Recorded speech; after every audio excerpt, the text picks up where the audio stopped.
चलिए दोस्तों, शुरू करते हैं आज की कहानी, जो कि मुर्दों का गांव, जो कि धर्मवीर भारती द्वारा लिखित है। इसका सेकंड चैप्टर, एक बच्ची की कीमत। उन दिनों जब परिचित भूखमरे आपस में मिलते थे तो उनका साधारण कुशल प्रश्न हो गया था कि तुम कब से भूखे हो। और इसीलिए जब उस मोड़ पर एक ही गांव की रहने वाली बिंदु और रामी मिली तो बिंदु ने फौरन पूछा, तुम कब से भूखी हो रामी? रामी महज एक ठंडी सांस लेकर रह गई। बिंदु फिर बोली, उफ, तुम कितनी दुबली हो गई हो। और यह तुम्हारी फूल सी बच्ची, यह तो बस महज कंकाल भर की रह गई है।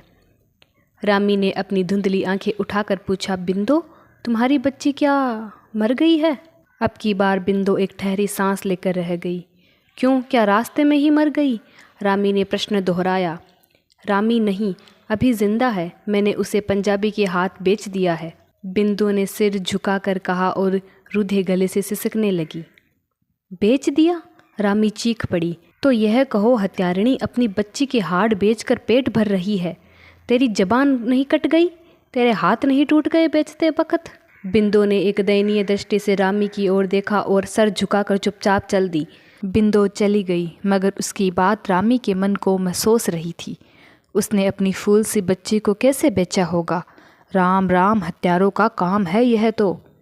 2 हफ्ते बाद रामी के 16 वक्त फांके हो चुके थे। एक दिन सुबह रामी की आंख खुली। बदन में बेहद कमजोरी थी। सर सुना सुना सा मालूम पड़ रहा था और मालूम होता था जैसे किसी ने आंतों पर जलते हुए अंगारे रख दिए हों। जाने कौन सी चीज नसों को इलास्टिक की तरह खींच रही थी। पलकों पर जैसे पहाड़ लदे थे और पुतलियां फिरानों में मालूम होता है जैसे वह कोई भारी चट्टान हटा रही हो। उसने फौरन हाथ बढ़ाकर अपनी बच्ची को टंटोला और गौर से और स्नेह से उसे देखा।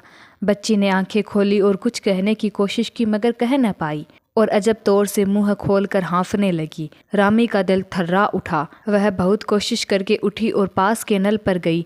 टिन के डब्बे में पानी भरने की कोशिश की, मगर उसकी उंगलियां इतनी शिथिल हो गई थी कि उससे नल की टूंटी तक नहीं घूमी।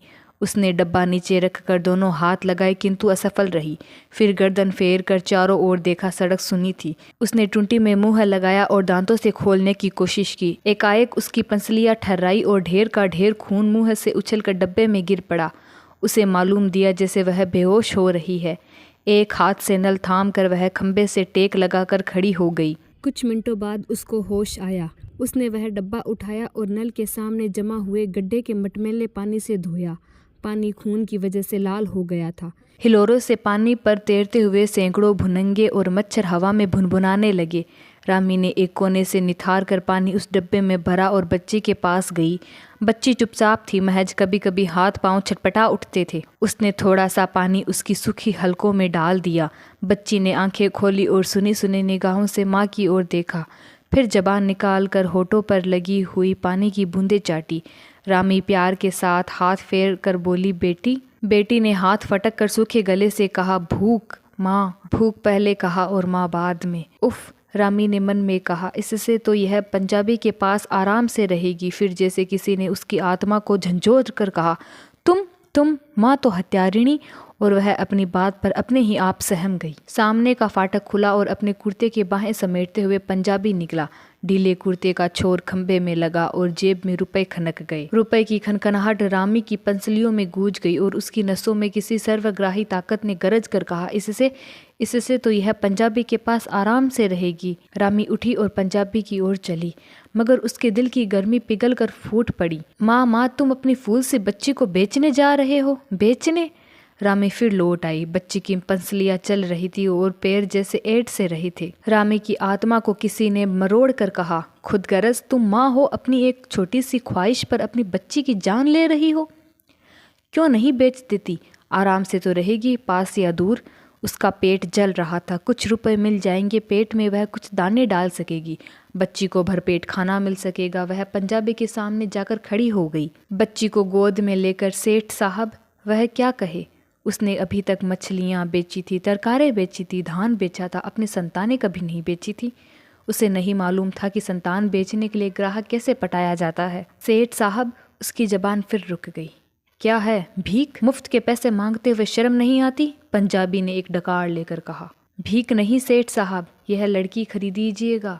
उसके गले में आंसू अटक रहे थे। पंजाबी खड़ा हो गया। यह बच्ची, इसका मैं क्या करूँगा? यह तो घर ले जाते ही मर जाएगी। कोई बड़ी लड़की नहीं है, अंदाजन 15-16 बरस की। भूख है साहब, दाना मुंह में जाते ही बोलने लगेगी। पंजाबी ने झुककर बच्ची को देखा। रंग साफ, ताकत अच्छा था, मगर भूख की वजह से दुबली थी। अच्छी निकलेगी, 5 साल में तैयार हो जाएगी, निखर जाएगी और कम से कम 500 रुपये तो मिल ही जाएंगे।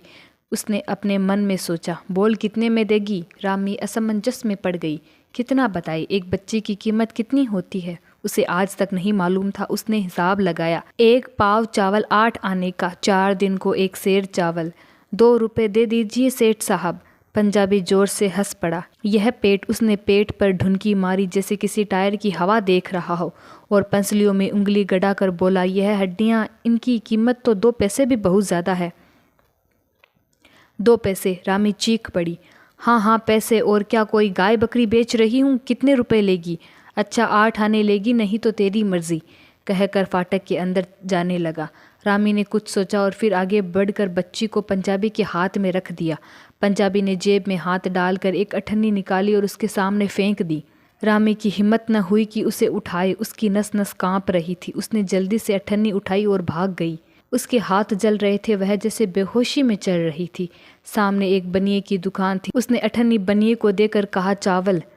चावल नहीं, दे दो महाजन, बड़ी मेहरबानी होगी। बनिए ने चारों ओर शकित निगाह से देखा और बोला, 2 रुपए सेर मिलेंगे। उसके बाद गला खोला, अठन्नी उसमें रखी और दूसरी अठन्नी निकाल कर बोला, ठगने आई है बदमाश, खोटी अठन्नी बोहनी के वक्त।